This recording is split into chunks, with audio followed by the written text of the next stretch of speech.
मैं Damodar Sharma alpha success academy के इस ऑनलाइन डिजिटल प्लेटफॉर्म पर आपका फिर से अभिनंदन करता हूं। हम जो पिछली क्लासें हैं उनमें इंडियन हिस्ट्री में पढ़ रहे हैं मुगल वंश, ठीक है ना। मुगल वंश है वो हमारा टॉपिक चल रहा है, जिसमें हम बाबर, हुमायूं, सूरवंश, उसके बाद में अकबर और इसके बाद में पढ़ चुके हैं जहांगीर को, शाहजहां को भी पढ़ चुके हैं, ठीक है। तो ये शासक पढ़ चुके हैं। हालांकि अंतिम शासक इनका कौन सा बना था? औरंगजेब बना था, ठीक है ना। लेकिन औरंगजेब से पहले भी शाहजहां के समय भयंकर युद्ध हुए थे शाहजहां के पुत्रों के मध्य, जिन्हें उत्तराधिकारी युद्ध के नाम से जाना जाता है, ठीक है। तो उनके बारे में अपन अभी अध्ययन करेंगे। उत्तराधिकार युद्ध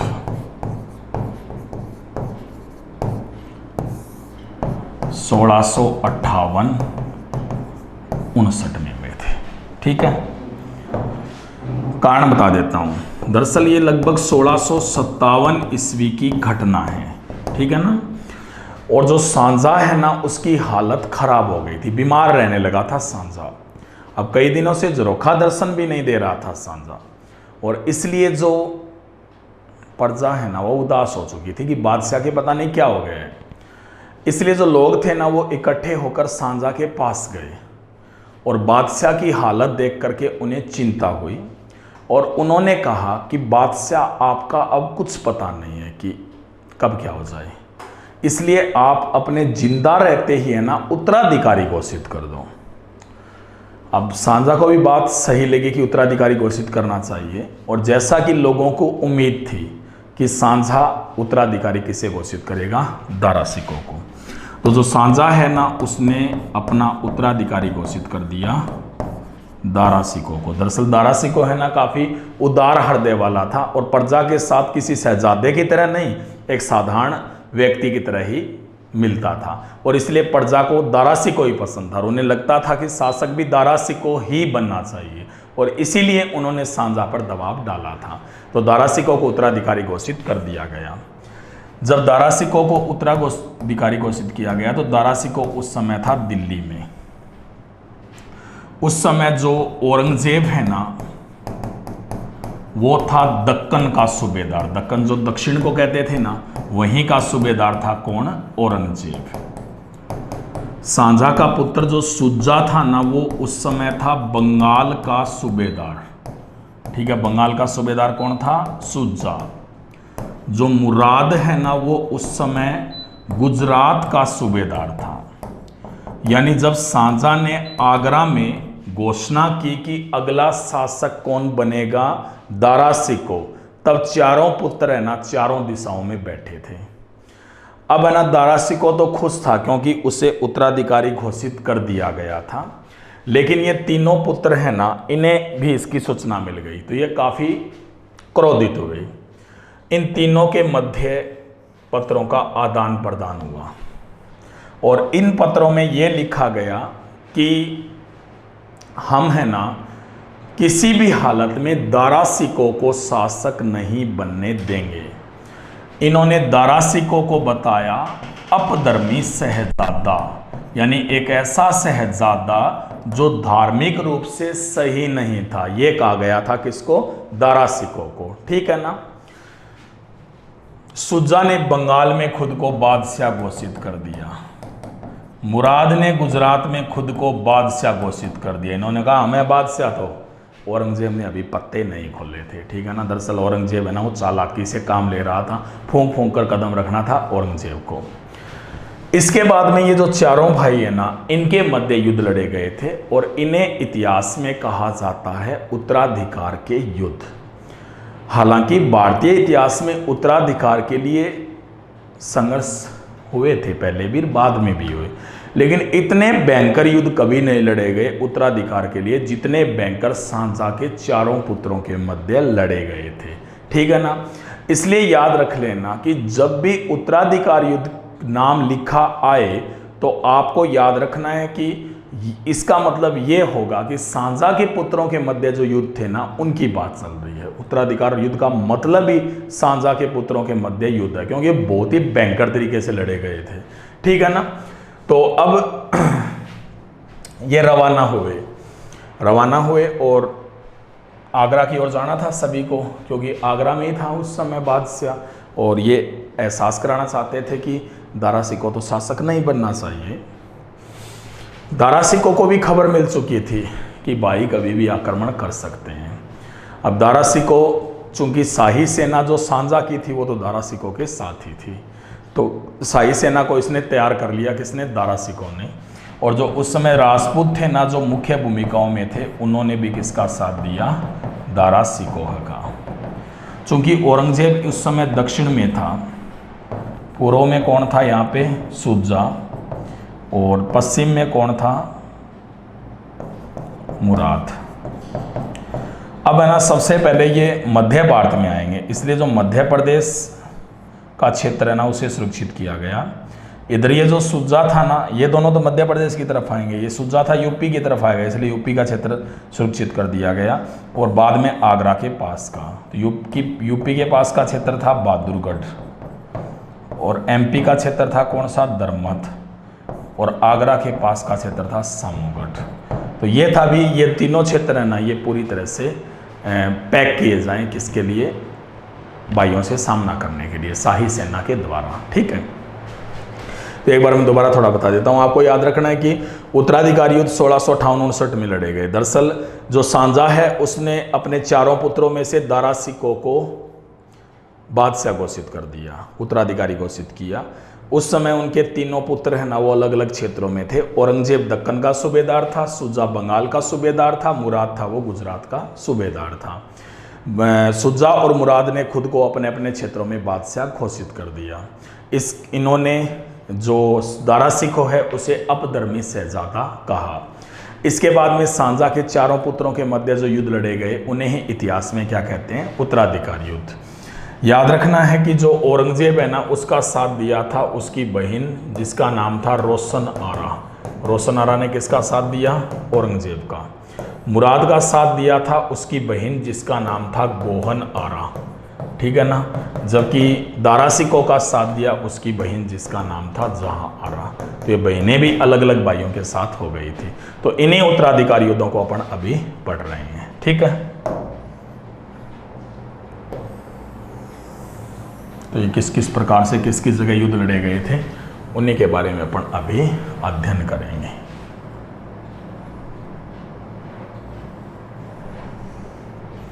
ठीक है,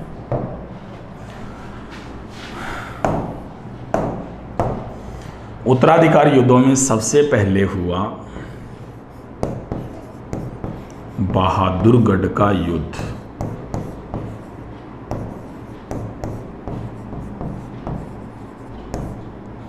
बहादुरगढ़ है ना, ये कहाँ पे है? यूपी में पड़ता है। ये युद्ध हुआ था 14 फरवरी 1658 को।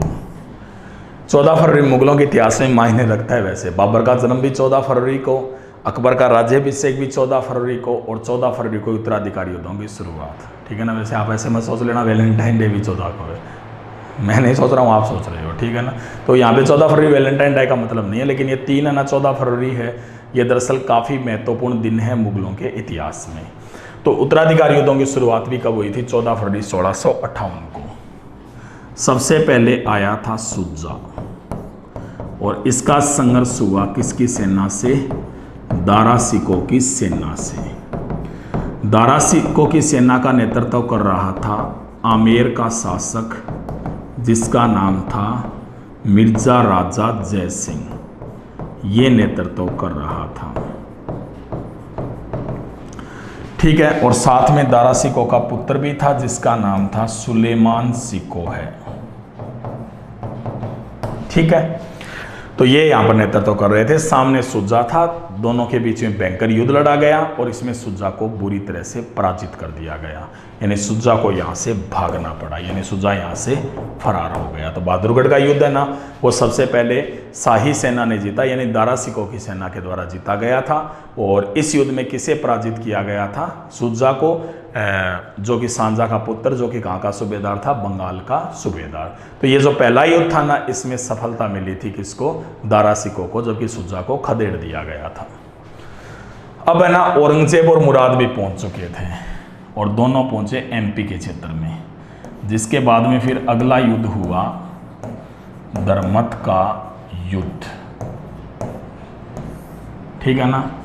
दरमत है ये कहाँ पे पड़ता है? एमपी में पड़ता है।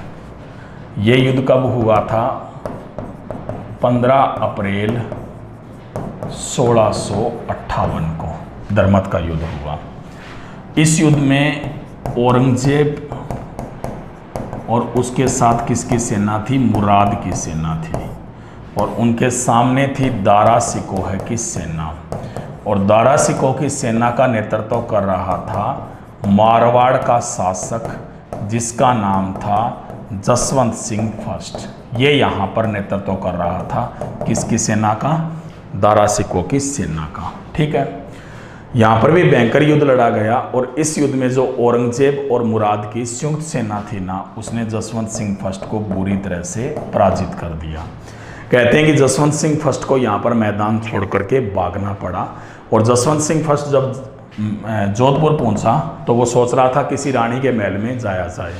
इसकी एक रानी थी जिसका नाम था महामाया।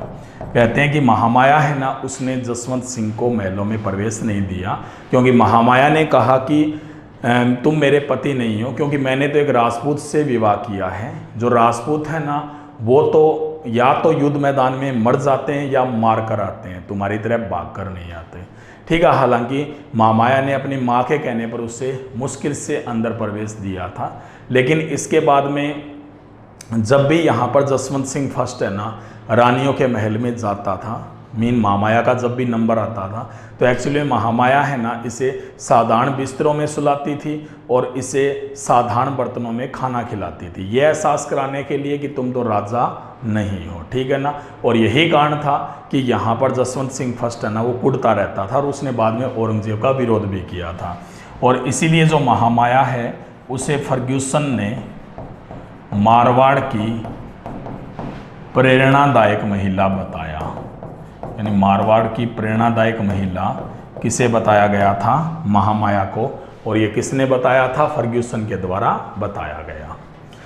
ठीक है। तो यहाँ पर ये युद्ध जीत चुके थे, और अब इनका निशाना आगरा की तरफ था। ठीक है ना। आगरा की तरफ निशाना था, क्योंकि एमपी के बाद में यूपी में प्रवेश किया जाता है, और आगरा में मैंने बताया था कि सेना तैनात कर रखी थी कहाँ पे? सामूगढ़ में। तो अगला जो युद्ध हुआ वो कौन सा था? सामूगढ़ का युद्ध।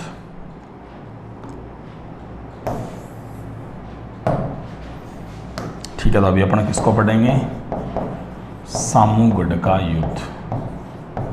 सामूगढ़ है ये कहाँ पड़ता है? यूपी में। ये जो युद्ध हुआ था ये हुआ था 29 मई 1658 को, और इसमें औरंगजेब और साथ में कौन था? मुराद, और सामने इनके खड़ा था कौन? दारा सिकोह है। यानी सामने कौन था? दारा सिकोह था। तो इसके खिलाफ दोनों का भयंकर युद्ध हुआ था। कहते हैं कि इस युद्ध से पहले है ना औरंगजेब ने कह दिया था कि हम है ना थके हुए हैं, तो युद्ध है ना 2-3 दिनों में करेंगे। अब है ना दारा सिकोह के बारे में यही कारण है कि वो शासक नहीं बन सका था, क्योंकि वो चालाक नहीं था एक्चुअल में। अब उसने भाइयों पर विश्वास कर लिया, भी ठीक है। अब औरंगजेब ने दारा सिकोह की सेना की पूरी खबर ले ली। अब है ना दारा सिकोह के साथ शाही सेना थी, मैंने पहले ही बताया जो सांझा की सेना थी, तो उनमें कुछ ऐसे सेनापति भी थे जो औरंगजेब को पसंद करते थे। औरंगजेब ने उन्हें अपनी ओर मिला लिया। अब युद्ध प्रारंभ हो, जैसे युद्ध प्रारंभ हुआ जो आगे के सेनापति थे वो औरंगजेब की ओर आकर खड़े हो गए। दारा सिकोह है ना उसे लगा, क्योंकि पीछे खड़ा था, आगे का हिस्सा खाली हो गया, इसलिए वो आगे चला गया। एक्चुअल में यहाँ पर पीछे की सेना को ये लगा कि दारा सिकोह तो मैदान छोड़ के भाग गया, हालांकि दारा सिकोह तब तक नहीं भागा था, और यही कारण है कि पीछे के सैनिकों ने भी पीछे हटना शुरू कर दिया, क्योंकि काफ़ी सैनिक मारे जा रहे थे, कोई मरना नहीं चाहता था। अब पीछे का हिस्सा पूरा खाली हो गया, जिसके बाद दारा सिकोह को भी मैदान छोड़ के भागना पड़ा। तो ये जो युद्ध है ना ये औरंगजेब और मुराद की संयुक्त सेना ने जीता, जिन्होंने सीधे तौर पर किसको हराया? दारा सिकोह को। दारा सिकोह को मैदान छोड़ करके यहाँ से भागना पड़ा था। ये जो युद्ध था ना, इसमें कोटा का शासक जिसका नाम था मुकुंदहाड़ा, वो भी इस युद्ध में मारा गया था। ठीक है ना, कोटा का शासक मुकुंदहाड़ा जो दारा सिकों की ओर से लड़ रहा था, वो भी इस युद्ध में मारा गया।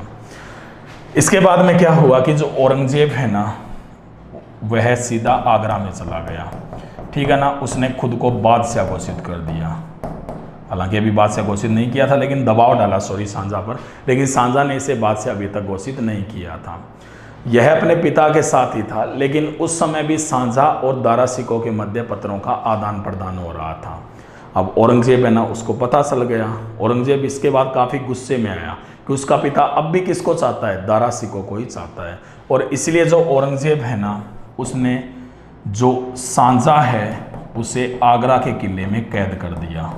उसके साथ जहां आरा को भी रखा, जो दारा सिकों का साथ दे रही थी। मैंने पहले ही बताया था ना कि इन्हें मुसम्मन बुर्ज में कैद किया गया था, जो आगरा के किले में है। ठीक है ना, तो यहाँ पर कैद कर दिया गया। याद रखना है कि उसके बाद औरंगजेब ने दिल्ली में खुद का राज्याभिषेक करवाया और खुद को शासक घोषित कर दिया। तो सांझा है ना, वो एकमात्र मुगल बादशाह था जिसे उसके पुत्र ने सिंहासन से उतार करके कैद कर दिया था, और किसी को नहीं किया गया। तो एकमात्र मुगल बादशाह जिसे उसके पुत्र के द्वारा सिंहासन से उतार कर कैद किया गया, तो वो कौन था, सांझा था। ठीक है ना, तो सांझा को यहाँ पर कैद कर दिया गया था मुसम्मन बुर्ज में। मैंने पहले ही बताया था कि 1666 में ही सांझा की इसी मुसम्मन बुर्ज में मृत्यु हुई थी। तो इस तरह से अब औरंगजेब है ना, वो खुद को बादशाह घोषित कर चुका था। यानी 1658 में मुगलों का नया बादशाह आ गया था, कौन, औरंगजेब।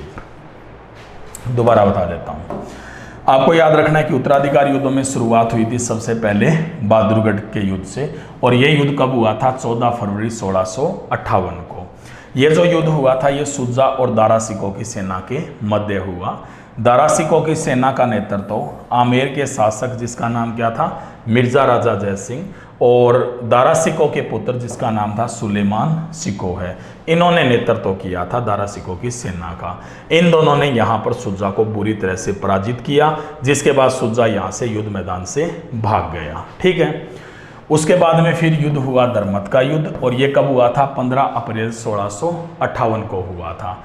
इस युद्ध में औरंगजेब और मुराद की संयुक्त सेना के सामने कौन था, खुद दारा सिको, दारा सिको की सेना का नेतृत्व यहाँ पर कर रहा था मारवाड़ का शासक जसवंत सिंह फर्स्ट।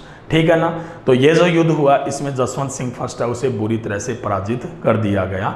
जसवंत सिंह फर्स्ट जोधपुर आया, लेकिन इसकी पत्नी महामाया ने उसे महलों में प्रवेश नहीं करने दिया। जो महामाया है उसे फर्ग्यूसन ने मारवाड़ की प्रेरणादायक महिला बताया है, यानी मारवाड़ की प्रेरणादायक महिला बताया गया था महामाया को, जिसे जसवंत दे के नाम से भी जाना जाता है। और ये किसने कहा था, फर्ग्यूसन नामक इतिहासकार ने। ठीक है, इसके बाद में फिर औरंगजेब और मुराद आगरा के पास पहुंच गए, जिसके बाद में कौन सा युद्ध हुआ, सामूगढ़ का युद्ध। और ये कब हुआ था, 29 मई 1658 को। सामूगढ़ ये कहाँ पे पड़ता है, यूपी में पड़ता है। और इस युद्ध में औरंगजेब और मुराद की संयुक्त सेना थी, और सामने कौन था, इनके दारा सिको था। यह जो युद्ध हुआ, इसमें औरंगजेब और मुराद की जो संयुक्त सेना थी, उन्होंने दारा सिको को बुरी तरह से पराजित कर दिया। दारा सिको को मैदान छोड़ के भागना पड़ा, और युद्ध किसने जीत लिया, औरंगजेब और मुराद ने। याद रखना है कि इस युद्ध में कोटा का शासक मुकुंदहाड़ा था, यह दारा सिको का साथ दे रहा था, तो वो भी इस युद्ध में यहाँ पर मारा गया। उसके बाद में जो औरंगजेब है ना, उसने सांझा को सिंहासन से हटाया और उसे कैद कर लिया आगरा के किले में, और खुद को औरंगजेब ने बादशाह घोषित किया। दरअसल सांझा को कैद किया गया उसकी पुत्री जहां आरा के साथ मुसम्मन बुर्ज में। याद रखना है कि सांझा है ना, वो मुगल काल का एकमात्र शासक था जिसे उसके पुत्र के द्वारा सिंहासन से उतार करके कैद किया गया था। तो एकमात्र कौन था, सांझा था। ठीक है, तो अभी उत्तराधिकार युद्ध और भी बाकी हैं। उत्तराधिकार युद्ध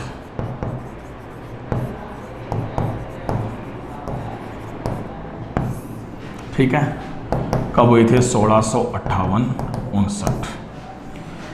अब इधर है ना, जो सुजा बंगाल में था। अब सुजा को खबर मिली कि औरंगजेब ने तो खुद को बादशाह घोषित कर दिया। अब सुजा खुद मान रहा था बादशाह खुद को, इसलिए जो सुजा है ना, उसने औरंगजेब का विरोध किया और अपनी सेना लेकर के सीधा पहुंच गया आगरा के पास। जिसके बाद में एक और युद्ध हुआ, खजुआ का युद्ध।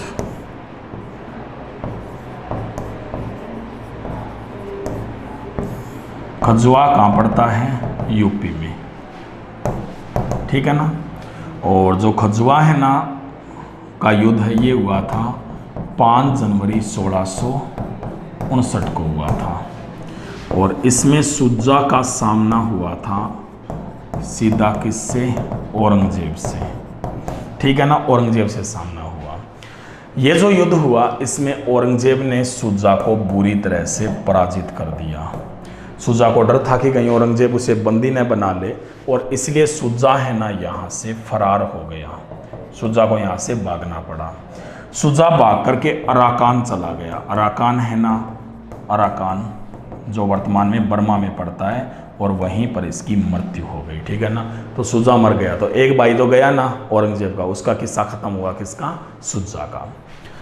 अब दरअसल औरंगजेब के साथ कौन था? अभी मुराद था।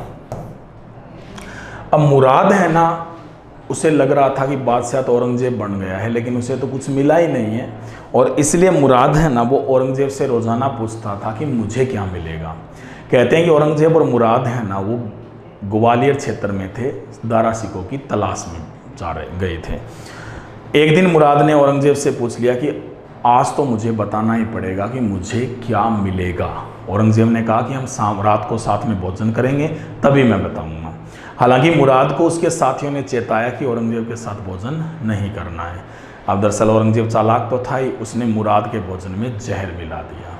मुराद ने जैसे ही थोड़ा भोजन लिया उसे पता चल गया कि जहर है, लेकिन वो बेहोश हो गया। उसके बाद में मुराद को है ना उठा करके ग्वालियर के किले में ले जाया गया, और ग्वालियर के किले में मुराद की पीट कर हत्या कर दी गई, ठीक है ना। तो इस तरह से यहाँ पर अब मुराद भी गया, और अब औरंगजेब का वास्तविक दुश्मन अभी तक बैठा हुआ था। वो कौन था? दारा सिकों। दारा सिकों है ना वो दरअसल चला आया था अजमेर के तारागढ़ दुर्ग में, यहाँ पर रह रहा था, क्योंकि यहाँ पर राजपूत थे और उसे लग रहा था कि राजपूत दारा सिकों का ही साथ देंगे। औरंगजेब को पता लग चुका था कि ये अजमेर में ही है, और इसलिए औरंगजेब है ना एक बड़ी सेना लेकर के अजमेर पहुंच गया, जिसके बाद में युद्ध हुआ दोराई का युद्ध। दोराई है ना ये कहाँ पड़ता है? अजमेर में पड़ता है। और ये युद्ध कब हुआ था? अप्रैल 1659 में, ठीक है ना। अप्रैल 1659 में युद्ध हुआ था। कौन सा? दोराई का युद्ध। और इसमें सीधे आमने सामने थे औरंगजेब और दारा सिकों है। अब दारा सिकों है ना यहाँ पर इसलिए बैठा था कि राजपूत उसका साथ देंगे, लेकिन राजपूतों ने साथ देने से इनकार किया।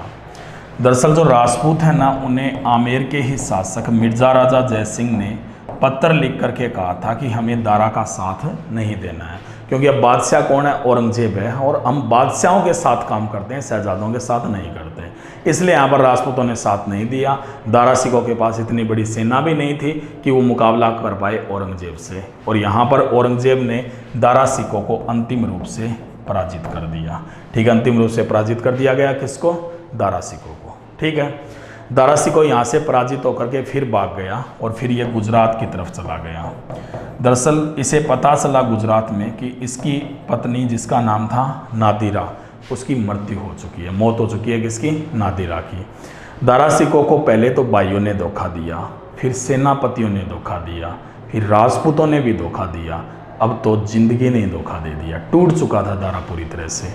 दारा इसके बाद में बलूचिस्तान चला गया। बलूचिस्तान में इसका मित्र था जिसका नाम था मलिक जीवन, इसके पास चला गया। लेकिन अब है ना मित्र ने ही धोखा दे दिया, मलिक जीवन ने।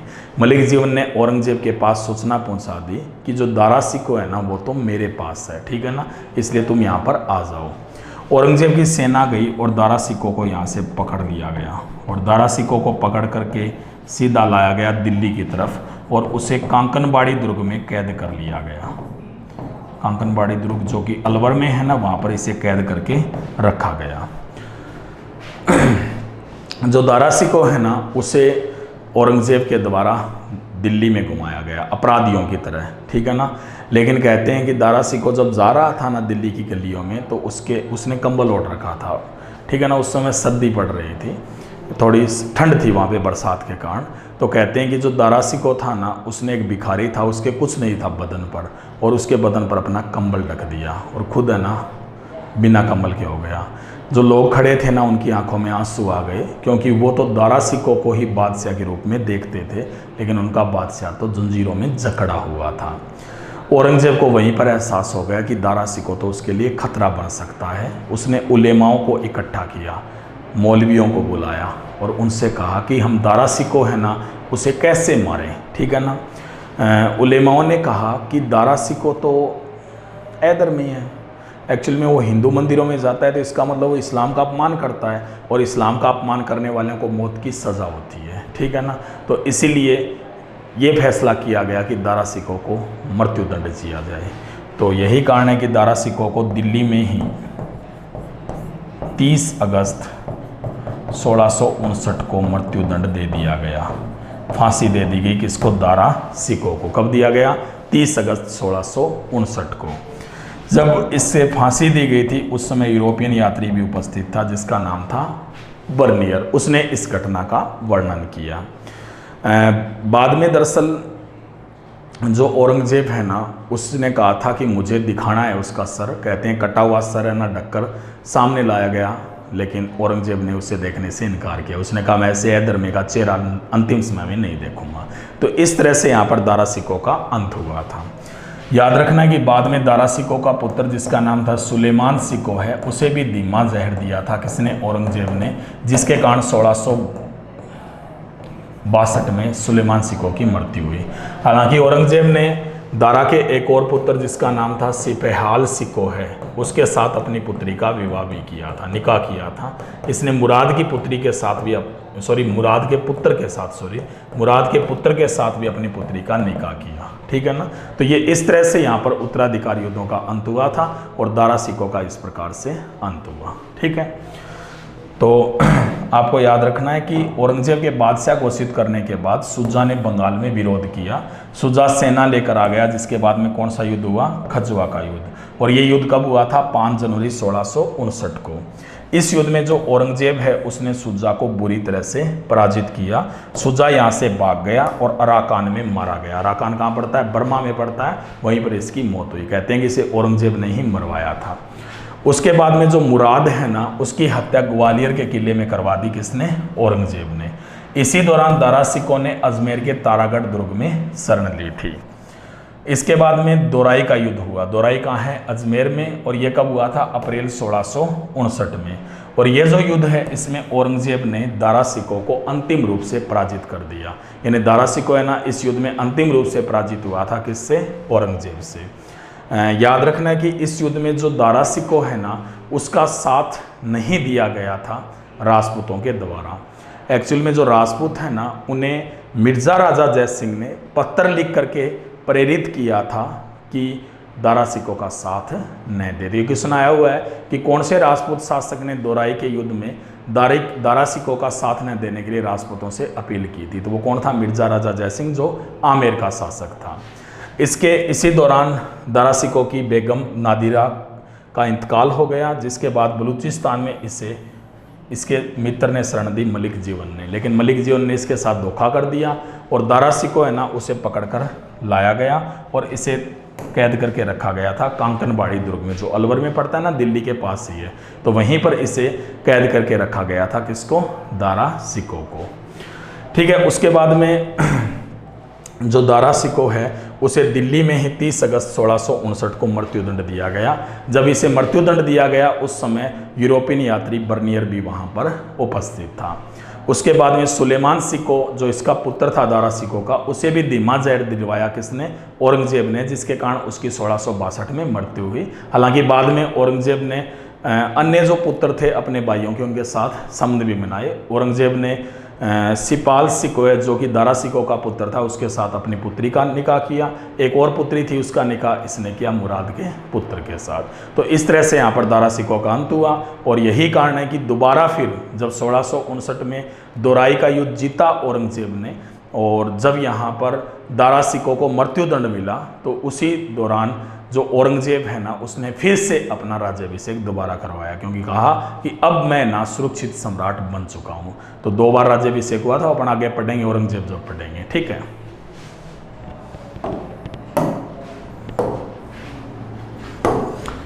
थोड़ा दारा सिकों को पढ़ लेते हैं।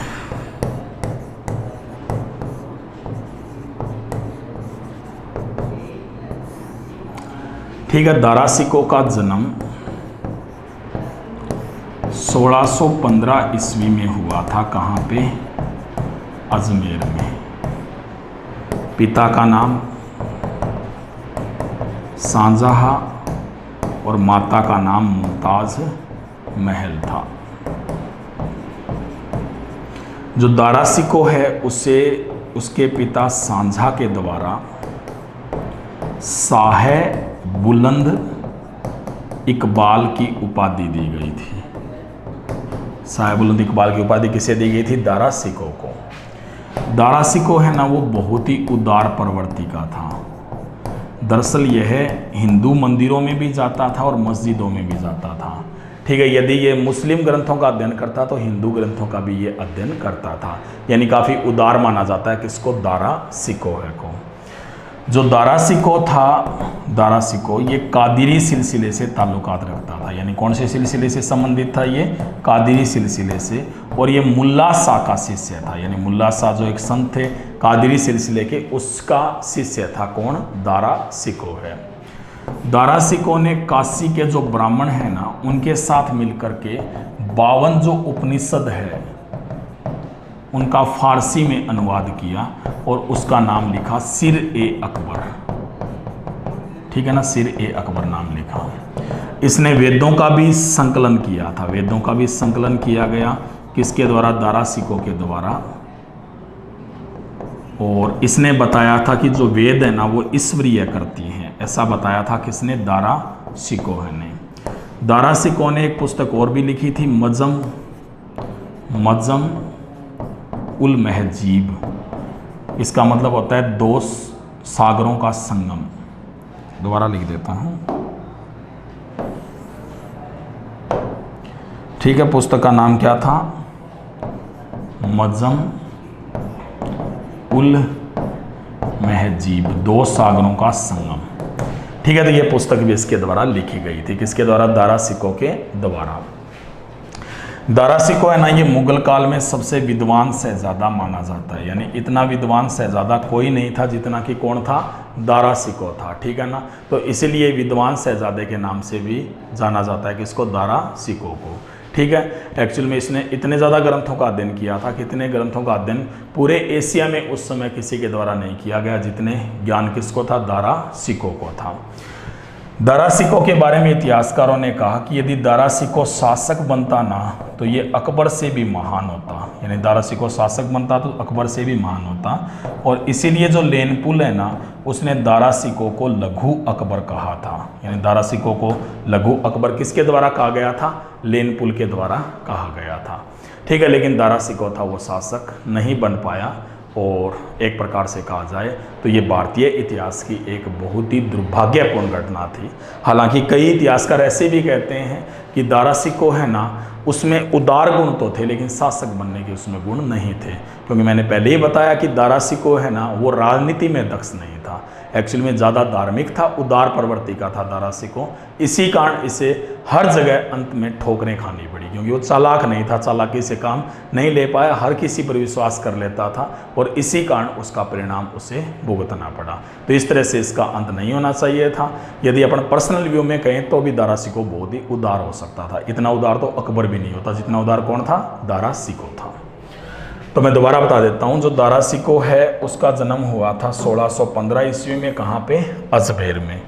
जो इसका पिता है उसका नाम था शाहजहां, माता का नाम था मुमताज महल।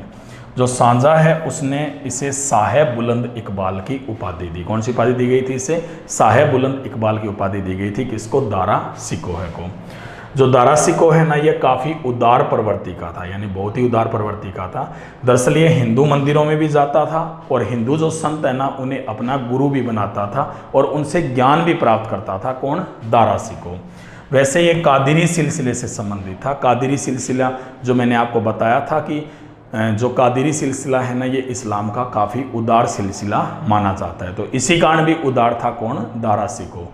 तो कादिरी सिलसिले का भी इसके जीवन पर काफ़ी बड़ा प्रभाव था। दरअसल ये कादिरी संत जिसका नाम था मुल्ला शाह, उसका शिष्य था, ठीक है ना, मुल्ला शाह था उसका शिष्य था। इसने काशी के पंडितों से मिलकर के 52 उपनिषदों का अनुवाद किया था फारसी में, जिसका नाम क्या रखा गया था? सिर ए अकबर, ठीक है ना, ये इसका नाम था, जिसने 52 उपनिषदों का फारसी में अनुवाद किया था। दरअसल इसने वेदों का भी संकलन किया था, सारे वेद थे ना, चारों वेद, इनका पूरी तरह से अध्ययन किया था। और इसने बताया था कि जो वेद है ना वो ईश्वर की ही करती है, यानी वेदों की रचना है वो किसने की है? ईश्वर ने ही की है, ऐसा किसने बताया था? दारा सिको ने। दरअसल जो दारा सिको है उसने मजम उल महजीब नामक पुस्तक भी लिखी थी, जिसका मतलब होता है दो सागरों का संगम। तो ये पुस्तक भी लिखी गई थी किसके द्वारा? दारा सिको के द्वारा। जो दारा सिको है ना वो दरअसल मुगल काल में सबसे विद्वान शहजादा था, यानी इसके जितना विद्वान कोई शासक ही नहीं था तो शहजादा क्या होगा, ठीक है ना, तो सबसे विद्वान था। इतिहासकारों ने दारा सिको के बारे में कहा कि जो दारा सिको है ना वो यदि शासक बनता तो वो अकबर से भी महान हो सकता था, ऐसा कहा गया। लेनपुल नामक इतिहासकार है ना, उसने दारा सिको को कहा था लघु अकबर, ठीक है। लेनपुल वही है ना जिसने बाबर के बारे में क्या स्टेटमेंट दिया था कि बाबर है ना एक साधारण सैनिक था, साम्राज्य निर्माता नहीं था। वही लेनपुल जिसने हुमायूं के बारे में भी कहा था कि जीवन भर लड़खड़ाता रहा और अंत में लड़खड़ाते हुए ही मर गया था। कौन? हुमायूं। ये किसने कहा था? लेनपुल ने। तो ये लेनपुल के स्टेटमेंट है। तो ये दारा सिको हुआ और अब नया बादशाह कौन आ गया? औरंगजेब। तो ये अंतिम शासक था।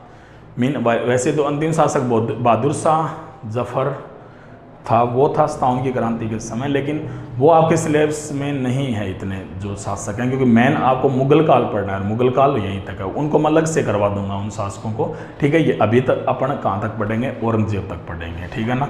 फिर मुगल वंश के बारे में और भी चीज़ें पढ़नी है, चित्रकला, संगीत कला वगैरह वगैरह, ठीक है, इनके बारे में भी अध्ययन करना है, ठीक है। तो अभी अपन औरंगजेब के बारे में पढ़ेंगे सबसे पहले तो औरंगजेब के लिए आपको अगले वीडियो का इंतजार करना होगा, ठीक है। तो अगले वीडियो में फिर मिलते हैं, तब तक के लिए धन्यवाद।